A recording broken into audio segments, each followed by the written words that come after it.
Alam mo ba, dati tatlo ang refinery sa Pilipinas?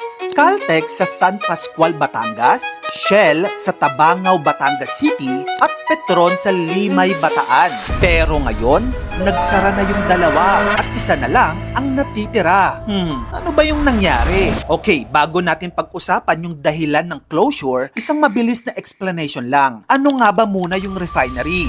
Ang refinery, ito yung lugar kung saan dinadala ang crude oil. Yung maitim na langis na galing sa ilalim ng lupa. Hindi mo agad kasi magagamit yan. Kailangan mo muna yung dalhin sa refinery para iproseso upang maging gasolina, diesel, LPG, jet fuel at iba pa. Ibig sabihin kung wala tayong sariling refinery, wala tayong kakayanang gumawa ng sariling gasolina. Okay, gets.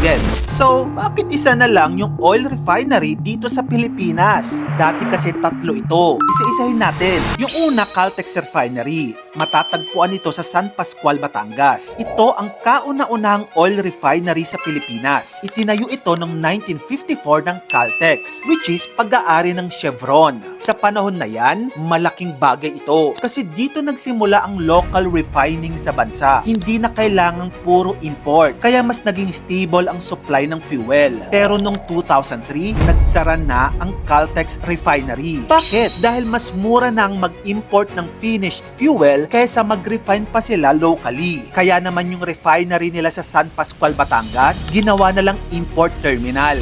Ang next naman ay ang Shell Refinery, located sa Tabangaw, Batangas City. Nag-operate ito mula 1962. Sa loob ng halos 60 years, nagsusupply ito ng malaking bahagi ng fuel sa Pilipinas. Pero noong 2020, nagsara na ito. Tulad ng Caltex, ginawa na ring import terminal yung refinery nila. Ang dahilan nila kung bakit sila nagsara, halos same reason din. Mataas ang operational cost, andyan yung global competition, tapos mas mura pag nag-import ka na lang. At ngayon, isa na lang ang natitirang refinery sa Pilipinas. Ito ay ang Petron Refinery located sa Limay, Bataan. Nagsimula ito noong 1961 at hanggang ngayon, ito pa rin ang pinakamalaking refinery sa Pilipinas. May capacity itong humigit kumulang 180,000 barrels per day. At sa tatlong refineries na binanggit ko, itong Petron Bataan Refinery na lamang ang natitirang bukas. Ngayon, mapapansin mo, no, magkakapareho ang dahilan kung bakit nagsara ang Caltex at Shell.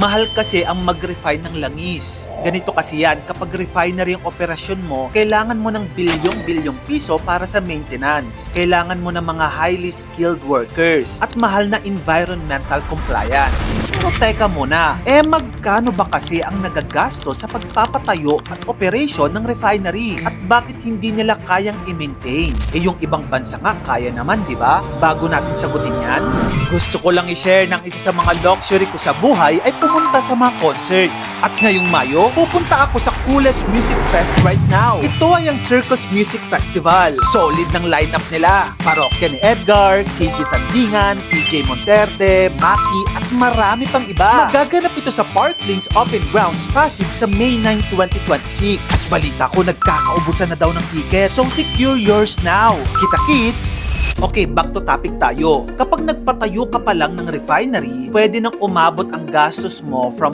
5 to 10 billion dollars. Yan ay ayon sa International Energy Agency. At kahit operational na yung ipinatayo mong refinery, milyong-milyong dolyar ang gastos mo kada taon para lamang mag-operate ito. Samantalang kapag nag-import ka na lang ng finished oil galing ibang bansa, hindi mo na kailangan mag-maintain, hindi mo na kailangan magbayad ng processing cost. Tapos mas mabilis pa yung supply. Pero alam mo ba sa global market, may mga malalaking refinery sa China, South Korea at Middle East. Mas modern ang mga ito at mas efficient. Ang resulta, mas mura nilang nagagawa ang gasolina. Kaya para sa mga kumpanya tulad ng Shell at Caltex, naisip nila na mas practical na lang na bumili ng mga ready-made fuel kaysa mag-produce pa locally. Pero alam mo ba ang kapalit nito? Nawawala ang local capability natin. At kapag may nangyari dito, buong bansa ang pwedeng maapektuhan. Kung gusto mo pa na magito pang klaseng informative contents, dito lang yun sa channel ko kaya follow ka na. Mag-subscribe ka na rin sa aking YouTube channel. Yun lang, maraming salamat sa panonood mga kamagkano.